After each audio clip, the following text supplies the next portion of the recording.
Hello everyone guys, कैसे हैं आप लोग। आई होप कि आप लोग बहुत अच्छे होंगे और अच्छे से गेट के लिए प्रिपरेशन कर रहे होंगे। सीरियस मोड में एकदम प्रिपरेशन कर रहे होंगे दोस्तों। So welcome to GATE academy CSIT। जैसा कि ये CTQ सीरीज में हम लोग बहुत सारे क्वेश्चन सॉल्व कर रहे हैं, कॉन्सेप्ट थ्रू क्वेश्चन सीरीज में बहुत सारे क्वेश्चन सॉल्व कर रहे हैं और मैं आपको उन क्वेश्चंस के पीछे का कॉन्सेप्ट भी दे रहा हूँ। हम लोग कॉन्सेप्ट भी लर्न कर रहे हैं, जिससे कि दोबारा अगर हमें इस पैटर्न पर इन सारे कॉन्सेप्ट से क्वेश्चंस मिले तो हम अच्छे से लगा पाए कंप्यूटर ऑर्गेनाइजेशन से क्वेश्चंस। तो जो टॉपिक चल रहा है दोस्तों, आप सबको पता है, पाइपलाइनिंग चल रहा है। तो जब तक पाइपलाइनिंग के सारे क्वेश्चन, सारे पैटर्न के क्वेश्चंस खत्म नहीं कर लेंगे, तब तक हम लोग नेक्स्ट टॉपिक पे मूव नहीं करेंगे। टॉपिक वाइज मैंने लिया हुआ है, जिससे आप लोगों को भी परेशानी ना हो, आपकी जो प्रिपरेशन है वो अच्छे से हो जाए, क्वेश्चंस के थ्रू कॉन्सेप्ट अच्छे से लर्न हो जाए। ठीक है, और आप नोट्स बनाना चाहें तो नोट्स भी बना लें। ठीक है दोस्तों, तो आज का क्वेश्चन भी दोस्तों पाइपलाइनिंग से ही है, बट इसको जितना शेयर कर सके आप लोग शेयर करिए सारे ग्रुप्स में, सारे फ्रेंड्स को जो भी गेट के लिए प्रिपरेशन कर रहे हैं, कंप्यूटर ऑर्गेनाइजेशन से इनको डर लगता है। ठीक है, जो कंप्यूटर ऑर्गेनाइजेशन क्वेश्चंस लगा नहीं पाते हैं, क्वेश्चंस बड़े बड़े होते हैं, तो कैसे क्वेश्चंस को डील करना है, कैसे क्वेश्चंस को सॉल्व करना है, ये हम लोग देखते हैं। तो आज का क्वेश्चन मैं आपके लिए पढ़ देता हूँ। आपको क्वेश्चन देख के लग रहा होगा कि ये सब बहुत बड़ा क्वेश्चन है, बट एक्चुअली ये बड़ा क्वेश्चन नहीं है, बहुत छोटा क्वेश्चन है, बस कॉन्सेप्ट पर बेस्ड है। ठीक है, तो देख लेते हैं आज का क्वेश्चन कि क्वेश्चन में क्या गिवन है और आपसे क्या पूछा हुआ है। बहुत ही प्यारा सा क्वेश्चन है।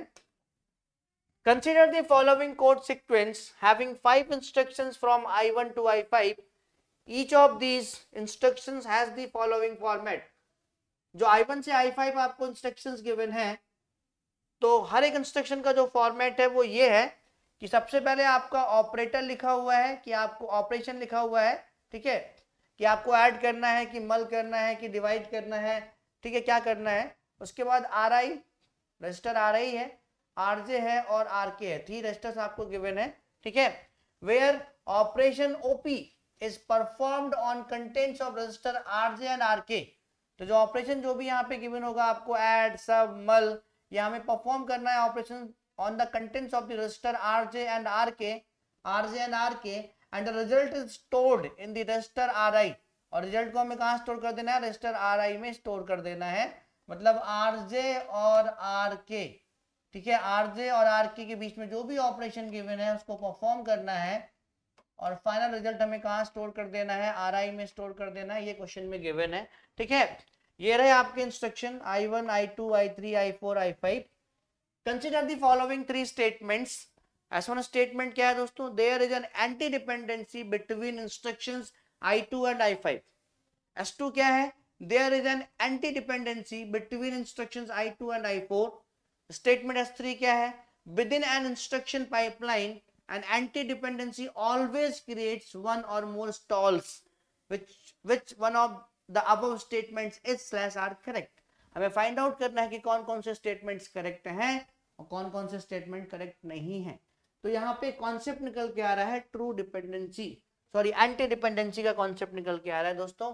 तो जो आपकी डिपेंडेंसी होती है वो आपकी 3 टाइप्स की होती है। जो आपकी डेटा डिपेंडेंसीज होती हैं वो आपकी 3 टाइप्स की होती हैं। पहले इस कॉन्सेप्ट को पढ़ लेते हैं, फिर हम लोग यहाँ पे देख लेंगे कि किस किस इंस्ट्रक्शन के बीच में आपकी जो है एंटी डिपेंडेंसी है। समझ में आ गया होगा आपको। तो जो आपकी डिपेंडेंसीज होती हैं, जो आपकी डेटा डिपेंडेंसीज होती हैं, जो आपकी डेटा डिपेंडेंसीज होती हैं दोस्तों, डिपेंडेंसीज जो होती हैं आपकी, वो कितने टाइप की होती हैं, 3 टाइप की होती हैं। ठीक है, ये बात अगर आप यहाँ सीख लेंगे तो नेक्स्ट टाइम अगर यहाँ से क्वेश्चन मिलेगा डिपेंडेंसीज से, अच्छे से आप कर लेंगे। ठीक है, तो कल के क्वेश्चन में हम लोगों ने एक डिपेंडेंसी डिस्कस की थी, डेटा हजार डिस्कस किया था, RAW, रीड आफ्टर राइट। ठीक है, डिस्कस किया था। और RAW को हम लोग रिमूव करते हैं, इस डिपेंडेंसी को रिमूव करते हैं पाइपलाइन प्रोसेसर से। वो मैंने बताया था, किससे रिमूव करते हैं, ऑपरेंड फॉरवर्डिंग और शॉर्ट सर्किटिंग से रिमूव करते हैं। ठीक है, और तो यहाँ पे 3 टाइप की डेटा डिपेंडेंसीज होती हैं दोस्तों, डेटा हजार्ड्स होते हैं।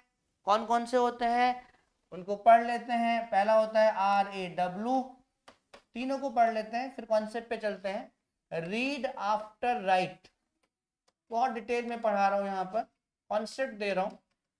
ठीक है, जिसको हम लोग दोस्तों ट्रू डिपेंडेंसी भी कहते हैं। क्या कहते हैं, ट्रू डिपेंडेंसी भी कहते हैं इसको, तो याद रखना, ट्रू डिपेंडेंसी भी कहते हैं। ये इंपॉर्टेंट चीज है। दूसरा दोस्तों होता है आपका WAR, WAR, right after right, right after read, sorry right after read, not right, right after read. इसको हम लोग कहते हैं दोस्तों एंटी डिपेंडेंसी, याद रखिएगा एंटी डिपेंडेंसी। और आपसे क्वेश्चन में एंटी डिपेंडेंसी ही पूछी गई है कि किन किन इंस्ट्रक्शंस के बीच में एंटी डिपेंडेंसी है, WAR टाइप का डेटा हजार्ड है।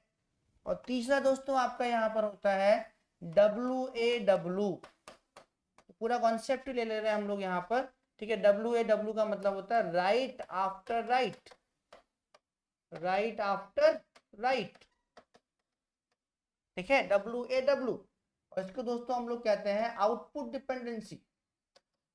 कौन सी डिपेंडेंसी क्रिएट करता है WAW data hazard? Output dependency. और कल मैंने आपको एक कॉन्सेप्ट बताया था कि जो है आपका ये दोनों जो डिपेंडेंसी है ये हम लोग रिमूव करते हैं, हम लोग रिमूव करते हैं किससे दोस्तों? रजिस्टर रीनेमिंग कॉन्सेप्ट से। किससे रिमूव करते हैं? रजिस्टर रीनेमिंग कॉन्सेप्ट से रिमूव करते हैं। और ये वाली कल हम लोगों ने देखा भी था किससे रिमूव करते हैं, किससे रिमूव करते हैं? ऑपरेंड फॉरवर्डिंग से रिमूव करते हैं, रिमूव करते हैं ऑपरेंड फॉरवर्डिंग, फॉरवर्डिंग कॉन्सेप्ट से, टेक्निक से, जिसको आप शॉर्ट सर्किटिंग भी कहते हो, शॉर्ट, ठीक है। तो यहाँ पे कुछ एग्जाम्पल्स ले लेते हैं कि कैसे आप पता करेंगे कि इन दो इंस्ट्रक्शंस के बीच में कहाँ पर RAW टाइप की डेटा डिपेंडेंसी है, मतलब ट्रू डिपेंडेंसी है, कहाँ पर WAR टाइप की डेटा डिपेंडेंसी है, मतलब कहीं कहाँ पर एंटी डिपेंडेंसी है, कहाँ पे WAW टाइप की डेटा डिपेंडेंसी है, मतलब कहाँ पर आपकी आउटपुट डिपेंडेंसी है। कैसे चेक करोगे? तो RAW देख ही चुके थे, लेकिन फिर भी एक बार यहाँ पे देख लेते हैं, RAW देख लेते हैं यहाँ पर, ठीक है। तो जैसा आपको इंस्ट्रक्शन से पता चल रहा है read after right, read after, read after right, मतलब कोई इंस्ट्रक्शन आई है, किसी भी रजिस्टर के कंटेंट को जो है राइट करने की कोशिश कर रहा है, but any instruction J is tries to read the content of register, okay, understand, of the same register. तो ये होता है आपका दोस्तों RAW। तो any instruction, any jth instruction, any jth instruction tries to read the content of register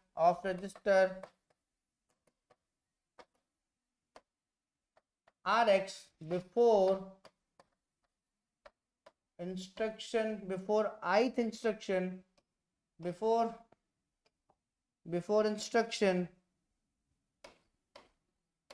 before instruction I write it,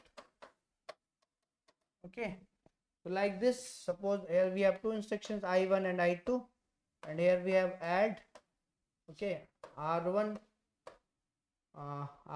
comma R4 comma R5, and here we have mul R6 comma R1 comma R3, okay. So here we have what RAW type dependency here instruction I2, okay, trying to read the content of R1 before instruction I1 write it, before instruction I1 write it, okay. So here we have what RAW type dependency. Here we have in these two instructions we have what true dependency, true dependency, understand, clear. अब हम लोग देख लेते हैं WAR, ठीक है, मतलब anti dependency कैसे देखेंगे किन्हीं दो इंस्ट्रक्शंस के बीच में। WAR, okay, right after read, इसको एंटी डिपेंडेंसी हम लोग कहते हैं। Suppose we have two instructions I1 and I2, and here we have add, WAR, okay, WAR, any jth instruction tries to write the content of register before instruction I read it, before instruction I read it, okay. तो ये वाला concept हो जाता है add what, directly मैं आपको समझा देता हूँ। add यहाँ पर जो है R4 comma R3 comma R5, यहाँ पे आपका मल, ओके। तो यहाँ पर आपका जो है R3 comma R6 comma R7. So here instruction I2, tries to write the content of register R3 before instruction I1 read it. Before instruction I1 read it. Okay, before instruction I1 read it. This is trying to write the content of register R3 before instruction I1 read it. Okay, before instruction I1 read it. So that types of dependency, data dependency is called, my dear friends, anti-dependency. Okay, understand, clear? So that type of data dependency is called anti-data dependency. And we have another one, that is what output dependency, WAW, write after write. Okay, so simply you can understand I1 is there, I2 is there. Okay, any jth instruction tries to write the content of any register before instruction I write it. Okay, both the instruction trying to write the content of the register, like this. Add, I am taking example, mul R5 R5 R3 R4 R6 R7. Here both the instruction, here I2 instruction tries to write the content of R5 before instruction I1 write it. Before instruction I1 write it. Okay, so that type of dependency is called, my dear friends, output dependency. Okay, that type of dependency between the instructions is called the output dependency, my dear friends. Okay, so these are the concepts. Okay, these are the dependencies RAW, WAR and WAW, and this concept is used in the question में use हुआ यही concept. तो question पे वापस चलते हैं और question को देख लेते हैं हम लोग अच्छे से, ठीक है. तो क्वेश्चन को देख लेते हैं, पूरा तो हम लोग पढ़ ही चुके हैं, ठीक है. अब यहाँ पर क्या करना है हमें, consider the following 3 statements. S1 statement को देख लेते हैं, कॉन्सेप्ट तो पढ़ के वापस आ ही रहे हैं. There is an anti dependency between instruction I2 and I5. क्या इंस्ट्रक्शन I2 एंड I5 के बीच में, इंस्ट्रक्शन I2 एंड I5 के बीच में क्या यहाँ पर कोई एंटी डिपेंडेंसी है? एंटी डिपेंडेंसी का मतलब है WAR टाइप डेटा हजार्ड है. क्या I5 इंस्ट्रक्शन किसी भी कंटेंट, किसी भी रजिस्टर के कंटेंट को राइट करने की कोशिश कर रहा है before I2 instruction read it? यही तो मतलब है ना, यही तो मतलब होगा एंटी डिपेंडेंसी का, WAR. तो देखो यहाँ पर ये रहा I5 और ये रहा आपका I2. क्या इन दोनों इंस्ट्रक्शंस के बीच में एंटी डिपेंडेंसी है? WAR टाइप डेटा हजार्ड है, देख लेते हैं. देखो यहाँ पर R7, यहाँ पर R8, यहाँ पर R9, R7 R1 R3. तो इंस्ट्रक्शन I5 किसी भी ऐसे रजिस्टर के कंटेंट को राइट करने की कोशिश नहीं कर रहा है जो इंस्ट्रक्शन I2 जिसको रीड कर रहा हो, ठीक है. तो भैया यहाँ पर कोई एंटी डिपेंडेंसी नहीं है. ओके, I2 एंड I5 के बीच में नो एंटी डिपेंडेंसी. देख कर आ रहा है ना concept, anti dependency. There is no anti dependency, but there is a what, output dependency. There is a output dependency means there is a WAW dependency. देखो, here instruction I5 tries to write the content of register R7 before instruction I2 write it. So there is a what, there I2 and I5 के बीच में क्या है, WAW data hazard है. मतलब यहाँ पर आउटपुट डिपेंडेंसी है दोस्तों, आउटपुट डिपेंडेंसी यहाँ पर है, बट वो एंटी डिपेंडेंसी पूछ रहा है. तो इंस्ट्रक्शन जो स्टेटमेंट S1 है मेरा, ये दोस्तों क्या हो गया, फॉल्स हो गया, ये आपका ट्रू नहीं है. अब आगे की बात कर लेते हैं, स्टेटमेंट S2 की बात कर लेते हैं. There is an anti dependency between instruction I2 and I4. I2 and I4 इसको लेना है अभी सेकेंड वाले स्टेटमेंट के लिए, और इसको लेना है I2 एंड I4. तो देखो, क्या I4 किसी ऐसे रजिस्टर के कंटेंट को राइट कर रहा है जो इंस्ट्रक्शन I2 क्या कर रहा हो, रीड कर रहा हो?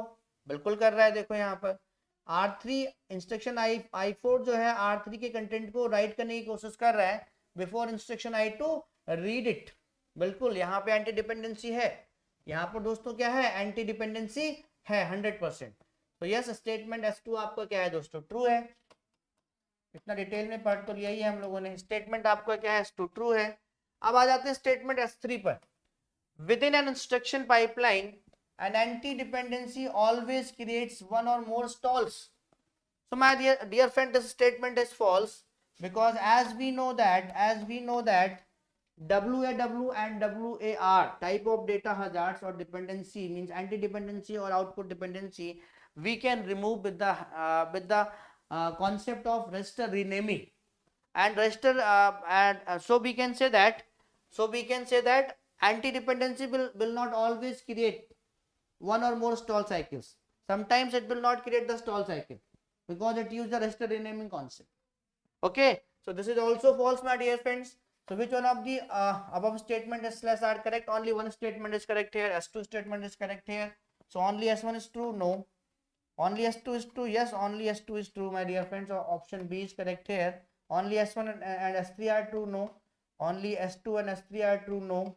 Okay, so only statement S2 is true. So that's why option B is correct here. I hope कि आपने यहाँ से बहुत सारे कॉन्सेप्ट्स लिए हैं, डेटा हजार्ड्स के कॉन्सेप्ट लिए हैं, डिपेंडेंसीज कितने टाइप की होती हैं, वो कैसे हम लोग देखते हैं कि किन किन इंस्ट्रक्शंस के बीच में RAW, WAR, WAW टाइप की डेटा हजार्ड्स हैं, डिपेंडेंसीज हैं. ठीक है, थैंक यू.